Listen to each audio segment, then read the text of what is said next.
বৃহৎ প্রযুক্তি কোম্পানিগুলোর জন্য নীতি শিথিল করতে ইউরোপের ওপর চাপ বাড়িয়েছে যুক্তরাষ্ট্র।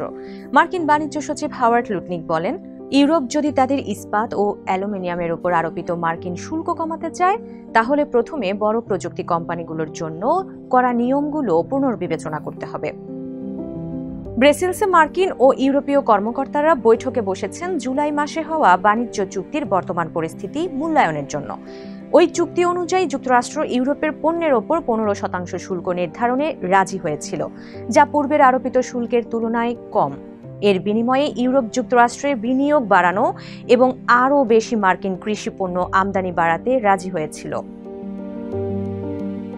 তবে চুক্তির বেশ কিছু নিয়ম নিয়ে এখনও দুই পক্ষের মধ্যে মতবিরোধ রয়েছে।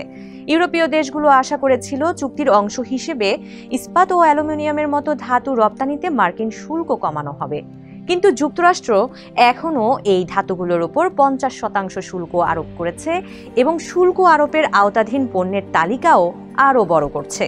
এছাড়া ইউরোপ চাইছে ওয়াইন, পনির ও পাস্তার মতো পণ্যের ওপরও শুল্ক কমানো হোক।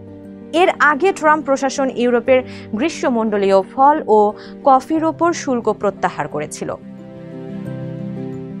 অন্যদিকে মার্কিন বাণিজ্য প্রতিনিধি জেমিসন গ্রিয়ার বলেন, যুক্তরাষ্ট্র চায় ইউরোপ আগে তাদের দেওয়া প্রতিশ্রুতি পূরণ করুক, অর্থাৎ মার্কিন পণ্যের উপর শুল্ক কমানো হোক।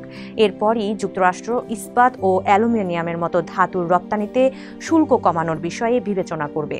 তিনি এবং বাণিজ্য সচিব লুটনিক দুজনেই জানিয়েছেন, ধাতু শুল্ক কমানোর বিনিময়ে যুক্তরাষ্ট্র আশা করেছে ইউরোপ বড় প্রযুক্তি কোম্পানিগুলোর ওপর কড়াকড়ি নিয়ম শিথিল করবে। ব্লুমবার্গ টেলিভিশনকে দেওয়া এক সাক্ষাৎকারে লুটনিক বলেন, ইস্পাত ও অ্যালুমিনিয়ামের বিষয়ে তারা চুক্তির অংশ হিসেবে রাখতে চায়, তবে আমরা মনে করি ইউরোপের ডিজিটাল নিয়মগুলো পুনর্বিবেচনা করা প্রয়োজন, যাতে আমাদের বড় প্রযুক্তি কোম্পানিগুলোর উপর অযথা বোঝা না পড়ে। ইউরোপের ডিজিটাল সার্ভিস ট্যাক্স মূলত মার্কিন প্রযুক্তি কোম্পানিগুলোকেই লক্ষ্য করে তৈরি বলে দীর্ঘদিনের অভিযোগ যুক্তরাষ্ট্রের। শুধু তাই নয়, 2024 সালে কার্যকর হওয়া ডিজিটাল মার্কেটস অ্যাক্ট নিয়েও ক্ষুব্ধ মার্কিন প্রযুক্তি প্রতিষ্ঠানগুলো। এই আইন প্রতিযোগিতা বাড়ানোর কথা বললেও এর ফলে অ্যাপলের মতো কোম্পানিকে তাদের আইফোন এমনভাবে বানাতে হচ্ছে যাতে অন্য ব্র্যান্ডের হেডফোন বা ডিভাইসও সহজে ব্যবহার করা যায়, অর্থাৎ নিজের আলাদা প্রযুক্তি ধরে রাখার সুযোগ কমে যাবে। মার্কিন কোম্পানিগুলোর অভিযোগ, এসব নিয়ম তাদের ব্যবসা পরিচালনায় বাড়তি চাপ ও খরচ তৈরি করছে।